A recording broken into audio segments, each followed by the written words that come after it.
ఇక రాజధాని land pooling గ్రామం పెదపరిమిరిలో పర్యటించారు మంత్రి నారాయణ. అనంతరం ఎమ్మెల్యేలు శ్రావణ్ కుమార్, భాష్యం ప్రవీణ్తో కలిసి రైతులతో సమావేశాన్ని నిర్వహించారు. మంత్రి నారాయణ సమక్షంలో 1000 ఎకరాల భూమిని స్వచ్ఛందంగా ల్యాండ్ పూలింగ్ కి ఇచ్చారు అక్కడున్న రైతులు. ల్యాండ్ పూలింగ్ పై రైతులు అడిగిన ప్రశ్నలకు మంత్రి సమాధానమిచ్చారు. అమరావతిని భవిష్యత్తులో ఎవరూ కదిలించలేరని జోష్యం చెప్పారు మంత్రి నారాయణ. దేశవ్యాప్తంగా వైసీపీ తప్ప అన్ని పార్టీలు అమరావతికి మద్దతు తెలిపాయని గుర్తు చేశారు ఆయన.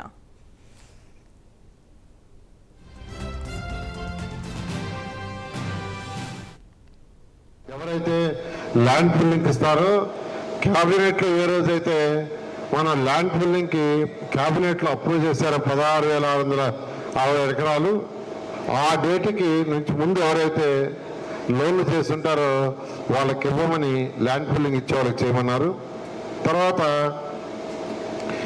యాన్యుటీ పెంచే విషయం అందరికీ ఎవరికైనా రిక్వెస్ట్ చేసేదే తప్పు లేదు. మీరు యాన్యుటీ ఖర్చులు పెరిగినా యాన్యుటీ పెంచమన్నారు. దాన్ని ముఖ్యమంత్రి గారు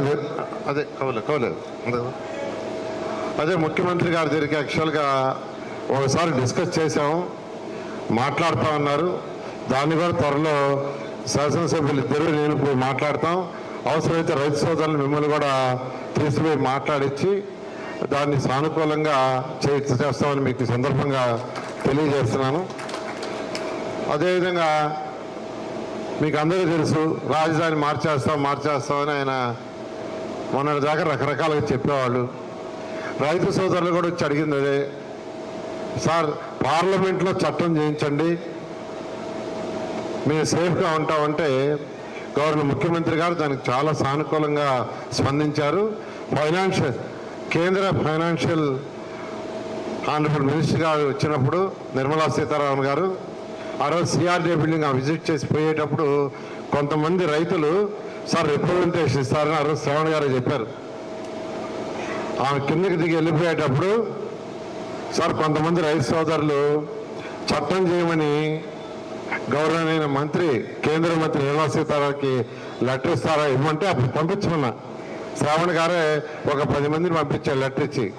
ఆమెకి లెటర్ ఇచ్చారు. అప్పుడే ముఖ్యమంత్రి గారు పక్క నుండి ఇది ఖచ్చితంగా చేయాలంటూ వెంటనే ఆమె కూడా స్పందించడం, ప్రైమ్ మినిస్టర్తో ముఖ్యమంత్రి గారు మాట్లాడటం, దానికి వెంటనే యాక్సెప్ట్ చేయటం, మన శాసనసభలో దాన్ని తీర్మానం చేసి పంపించడం, వెంటనే చేసి ఈరోజు ఎంతో సేవ్ చేశారు. భారతదేశంలో పార్లమెంటు ఎగువ సభ దిగువ సభ రెండిట్లో ఉండే